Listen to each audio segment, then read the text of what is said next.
शिवपार्वती विवाह। जब सती के खुद को योगाग्नि में भस्म कर लेने का समाचार शिवजी के पास पहुंचा, तब शिवजी ने वीरभद्र को भेजा। उन्होंने वहां जाकर यज्ञ विध्वंस कर डाला और सब देवताओं को यथोचित फल दिया। सती ने मरते समय शिव से यह वर मांगा कि हर जन्म में आप ही मेरे पति हों। इसी कारण उन्होंने हिमाचल के घर जाकर पार्वती का जन्म लिया। जब से पार्वती हिमाचल के घर में जन्म, तब से उनके घर में सुख और संपत्तियां छा गई। पार्वती जी के आने से पर्वत शोभायमान हो गया।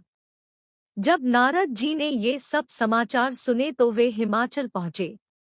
वहां पहुंचकर वे हिमाचल से मिले और हंसकर बोले, तुम्हारी कन्या गुणों की खान है। यह स्वभाव से ही सुंदर, सुशील और शांत है। यह कन्या सुलक्षणों से संपन्न है। यह अपने पति को प्यारी होगी। अब इसमें जो 2-4 अवगुण है वे भी सुन लो। गुणहीन, मानहीन, माता पिता विहीन, उदासीन, लापरवाह। इसका पति नंगा, योगी, जटाधारी और सांपों को गले में धारण करने वाला होगा।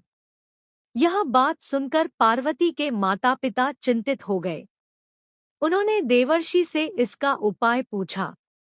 तब नारद जी बोले, जो दोष मैंने बताए मेरे अनुमान से वे सभी शिव में हैं। अगर शिवजी के साथ विवाह हो जाए तो ये दोष गुण के समान ही हो जाएंगे। यदि तुम्हारी कन्या तप करे तो शिवजी ही इसकी किस्मत बदल सकते हैं। तब यह सुनकर पार्वती जी की मां विचलित हो गई। उन्होंने पार्वती के पिता से कहा, आप अनुकूल घर में ही अपनी पुत्री का विवाह कीजिएगा, क्योंकि पार्वती मुझे प्राणों से अधिक प्रिय है। पार्वती को देखकर मैना का गला भर आया। पार्वती ने अपनी मां से कहा, मां, मुझे एक ब्राह्मण ने सपने में कहा है कि जो नारद जी ने कहा है तो उसे सत्य समझकर जाकर तप कर। यह तप तेरे लिए दुखों का नाश करने वाला है। उसके बाद माता पिता को बड़ी खुशी से समझाकर पार्वती तप करने गई। पार्वती जी ने शिव को पति रूप में पाने के लिए तपस्या आरंभ की, लेकिन शिव को सांसारिक बंधनों में कदापि रुचि नहीं थी। इसलिए पार्वती जी ने अत्यंत कठोर तपस्या की ताकि शिव प्रसन्न होकर उनसे विवाह कर ले। जब सप्तर्षि सती की परीक्षा लेने गए, सप्तर्षि ने पार्वती से जाकर पूछा, तुम किसके लिए इतना कठिन तप कर रही हो?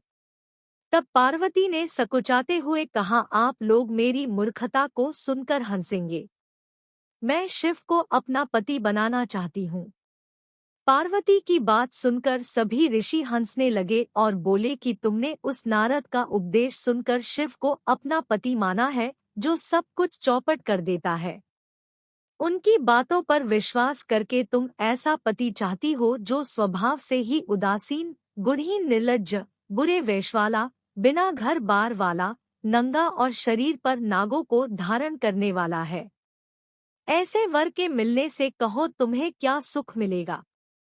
अब हमारा कहा मानो, हमने तुम्हारे लिए बहुत अच्छा वर चुना है। हमने तुम्हारे लिए जो वर चुना है वह लक्ष्मी का स्वामी और वैकुंठपुरी का रहने वाला है। तब पार्वती उनकी बात सुनकर बोली, कहा है कि मेरा हठ भी पर्वत के ही समान मजबूत है। मैं अपना यह जन्म शिव के लिए हार चुकी हूँ। मेरी तो करोड़ जन्मों तक यही जिद रहेगी। पार्वती की यह बात सुनकर सभी ऋषि बोले, आप माया है और शिव भगवान है। आप दोनों समस्त जगत के माता पिता है। यह कहकर सप्तर्षि पार्वती को प्रणाम करके वहां से चले गए। पार्वती जी की दृढ़ निष्ठा ने जीत लिया शिवजी का मन। वर्षों तपस्या करने के बाद एक दिन पार्वती जी के पास एक ब्रह्मचारी आया। वह ब्रह्मचारी तपस्विनी पार्वती का आग्रह स्वीकार करने से पूर्व बोल उठा, तुम्हारे जैसी सुकुमारी क्या तपस्या के योग्य है? मैंने दीर्घकाल तक तप किया है। चाहो तो मेरा आधा या पूरा तप ले लो, किंतु तुम इतनी कठिन तपस्या मत करो। तुम चाहो तो त्रिभुवन के स्वामी भगवान विष्णु भी डॉट। किंतु पार्वती ने ऐसा उपेक्षा का भाव दिखाया कि ब्रह्मचारी 2 क्षण को रुक गया। फिर बोला, योग्य वर में 3 गुण देखे जाते हैं, सौंदर्य, कुलीनता और संपत्ति। इन तीनों में से शिव के पास एक भी नहीं है। नीलकंठ, त्रिलोचन, जलाधारी, विभूति पोते, सांप लपेटे शिव में तुम्हें कहीं सौंदर्य दिखता है? उनकी संपत्ति का तो कहना ही क्या, नग्न रहते हैं। बहुत हुआ तो चमड़ा लपेट लिया। कोई नहीं जानता कि उनकी उत्पत्ति कैसे हुई। ब्रह्मचारी पता नहीं क्या क्या कहता रहा, किंतु अपने आराध्य की निंदा पार्वती को अच्छी नहीं लगी। वे अन्यत्र जाने को उठ खड़ी हुई। तब शिव उनकी निष्ठा देख ब्रह्मचारी रूप त्याग प्रकट हुए और उनसे विवाह किया। जहाँ दृढ़ लगन, कष्ट सहने का साहस और अटूट आत्मविश्वास हो, वहाँ लक्ष्य की प्राप्ति अवश्य होती है।